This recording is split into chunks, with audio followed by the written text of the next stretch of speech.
오늘은 병원에서 있었던 작은 이야기로 시작을 해볼까 합니다. 벌써 1, 2년 정도 전이었습니다.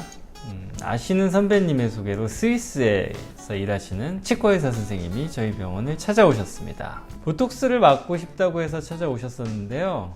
학회차 한국에 방문했다가 저한테 오셨던 거고요. 원래 평소에 한국의 미용 시술에 대한 호기심이 좀 있으셨다고 하시더라고요. 아시다시피 K-팝과 더불어 코리안 뷰티, 즉 한국의 코스메틱 제품과 성형수술을 비롯한 미용 시술은 이미 해외에서도 유명합니다.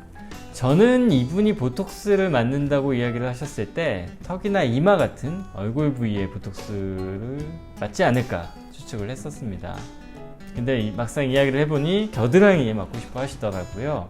미용에 관심이 있는 분들은 이미 알고 계시겠지만 다한증이 있을 때도 보톡스를 맞으면 효과가 있습니다. 땀이 많으신 분들은 여름이 아니어도 겨드랑이 부위에 혹시 젖죠? 이분도 그것 때문에 보톡스를 맞으러 오셨었습니다. 이외에도 손에 땀이 많이 나시는 분들도 손바닥에 보톡스를 맞는데요. 이것도 기억에 남는 분이 한 분 있습니다. 사업하시는 분들 중에서 사람 많이 만나시는 분들 있죠? 그런 분들은 악수를 많이 합니다. 그런데 손에 다한증이 있는 분들은 다른 분들과 악수를 해야 될 때도 많은데 이때가 좀 불편한 거죠. 그래서 병원에서 상담을 하셨고 제가 보톡스를 권해드려서 보톡스를 맞고 계십니다. 보통 보톡스가 4에서 6개월 정도 가거든요. 손에 보톡스를 맞는 시술이 되게 아픈 시술입니다.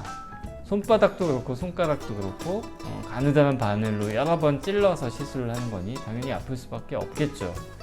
그런데 그럼에도 불구하고 이분이 시간이 지나면 다시 보톡스 시술을 받으러 오셔서 지금까지 꾸준히 맞고 계십니다. 다시 스위스 의사 선생님 이야기로 넘어가겠습니다. 스위스 의사 선생님이 보톡스 시술을 받으시면서 놀랐던 두 가지 점이 있어서 저한테 이야기를 해주셨었습니다. 첫 번째는 시술 테크닉입니다. 겨드랑이에 맞는 다한증 보톡스는 비교적 아픈 시술에 속합니다. 전에 독일에서 맞았을 때도 엄청 아팠다고 해서 긴장을 많이 하고 오셨더라고요. 통증을 줄이는 여러 가지 시술 방법들이 있습니다.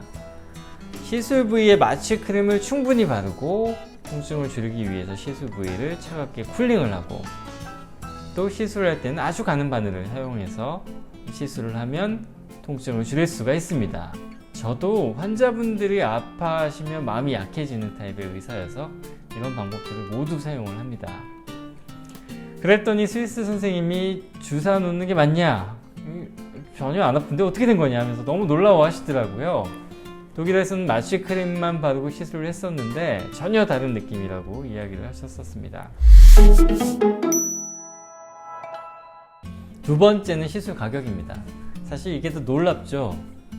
이야기를 들어보니 스위스에 있는 의사 선생님은 1년에 두세 번 정도 보톡스를 맞고 계셨는데 시술을 받기 위해서 독일까지 가셨다고 합니다.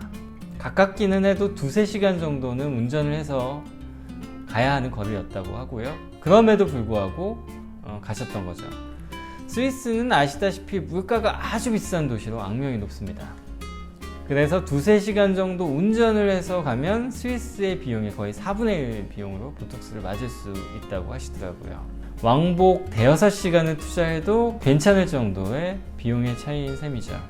그런데 더욱 놀라운 사실은 한국에서 낸 비용은 독일에서 낸 비용의 거의 10분의 1 밖에 되지 않았다는 사실입니다. 사실 이런 놀라운 차이는 우리나라가 보톡스 강국이기 때문에 생기는 현상입니다.